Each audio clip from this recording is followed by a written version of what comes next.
झारखंड सरकार ने निलंबित आईएएस अधिकारी पूजा सिंघल का निलंबन वापस ले लिया है।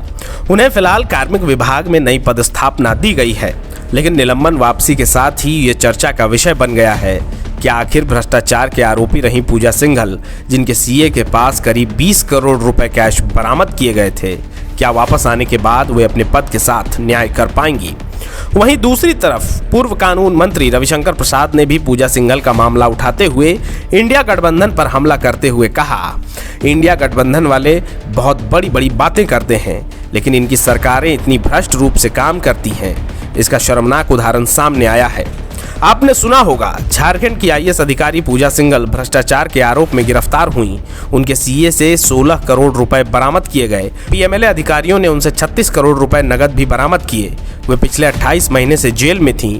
दिसंबर में उन्हें जमानत मिली और 21 जनवरी को उनका निलंबन वापस लेकर उन्हें बहाल कर दिया गया।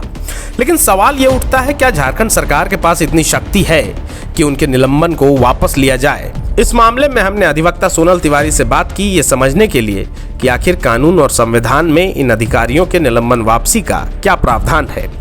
अधिवक्ता सोनल तिवारी ने बताया कि अखिल भारतीय सेवा नियम 1969 के अनुसार यदि किसी आईएएस अधिकारी को निलंबन के बाद बहाल किया जाता है तो उन्हें आमतौर पर पूरे वेतन और भत्ते के साथ उनकी पिछली स्थिति में वापस किया जाता है, जब तक किसी अनुशासनात्मक कार्रवाई में उन्हें आंशिक या पूरी तरह से दोषी नहीं पाया गया हो। ऐसी स्थिति में उनकी बहाली के साथ रैंक या वेतन में कटौती जैसे जुर्माना भी लगाया जा सकता है। खास मामले और जांच के निष्कर्षों के आधार पर भी बहाली और संबंधित दंड पर निर्णय सक्षम प्राधिकारी का होता है। वहीं जब तक एक आईएएस अधिकारी निलंबन में रहता है, इसके पहले 6 महीने में उस अधिकारी को उनके वेतन का 50% भुगतान करना होता है। वहीं उसके बाद से 75% वेतन का भुगतान करना होता है। इसलिए यदि कोई मामला अधिक समय तक खिंचता रहता है तो राज्य सरकार को भी लगता है कि अधिकारी को घर बैठकर भुगतान किए जाने से अच्छा है इसे काम पर लगाया जाए। मुख्य बिंदुओं में से एक ये भी है कि जब तक आरोपी आईएएस पर आरोप साबित न हो जाए उसे हटाया नहीं जा सकता है। वहीं संविधान का अनुच्छेद 311(1) कहता है कि अखिल भारतीय सेवा या राज्य सरकार के किसी भी सरकारी कर्मचारी को अपने अधीनस्थ प्राधिकारी द्वारा बर्खास्त या हटाया नहीं जा सकता है जिसने उसकी नियुक्ति की हो। साथ ही अनुच्छेद 311(2) के अनुसार किसी भी सिविल सेवक को ऐसे जांच के बाद ही बर्खास्त किया जाए या पद से हटाई जाए, साथ ही रैंक में कमी की जाए जिसमें उसे अपने विरुद्ध आरोपों की सूचना दी गई हो और उन आरोपों के संबंध में सुनवाई का उचित अवसर प्रदान किया गया हो। वहीं अधिवक्ता सोनल तिवारी ने यह भी बताया कि एक निलंबित आईएएस अधिकारी की वापसी में सरकार का कोई हाथ नहीं होता। एक आईएएस अधिकारी के निलंबन वापसी की जाए या नहीं, ये सस्पेंशन रिव्यू कमेटी तय करती है। ध्यान रहे कि रिव्यू कमेटी के सभी सदस्य निलंबित अधिकारी के पद से ऊंचे पद पर हों। रिव्यू के बाद फिर सरकार को बताया जाता है कि इस अधिकारी को वापस पदभार दिया जाए या नहीं, जिसके बाद बस सरकार रिव्यू कमेटी के रिपोर्ट के आधार पर आगे काम करती है। आपको बता दें कि पूजा सिंघल की निलंबन वापसी का मामला देश में ऐसा पहला मामला नहीं जहां एक अधिकारी का निलंबन वापस लिया गया हो।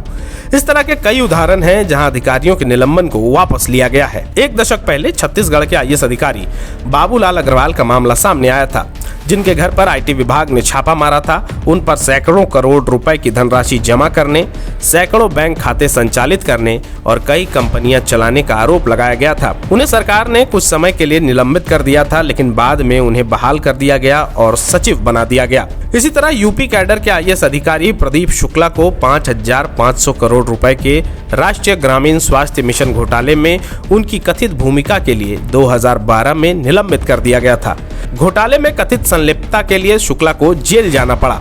बाद में स्वास्थ्य कारणों से उन्हें रिहा कर दिया गया।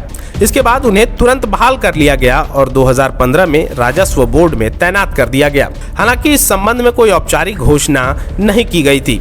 वहीं कई ऐसे मामले सामने आए हैं जहां आईएएस अधिकारियों को जब लोअर कोर्ट ने सजा सुना दी है तो फिर वो मामले को लेकर हाई कोर्ट चले जाते हैं, और अगर हाई कोर्ट ने निचली अदालत के फैसले पर रोक लगा दी तो इसी बिना पर उनकी बहाली फिर से हो जाती है। तो इन बिंदुओं से हमें पता चलता है कि आखिर एक निलंबित आईएएस अधिकारी की निलंबन वापसी की पूरी प्रक्रिया क्या है। एवं इंजीनियर बनकर भरे सफलता की ऊंची उड़ान, जहां साधारण छात्र भी झारखंड टॉपर्स बनकर बना रहे इतिहास। दूरदर्शी शिक्षाविद श्री विपिन सिंह के मार्गदर्शन में मेडिकल एवं इंजीनियरिंग के लाखों छात्रों के लिए आशा की किरण के रूप में goal nations leading institute. The followup.in.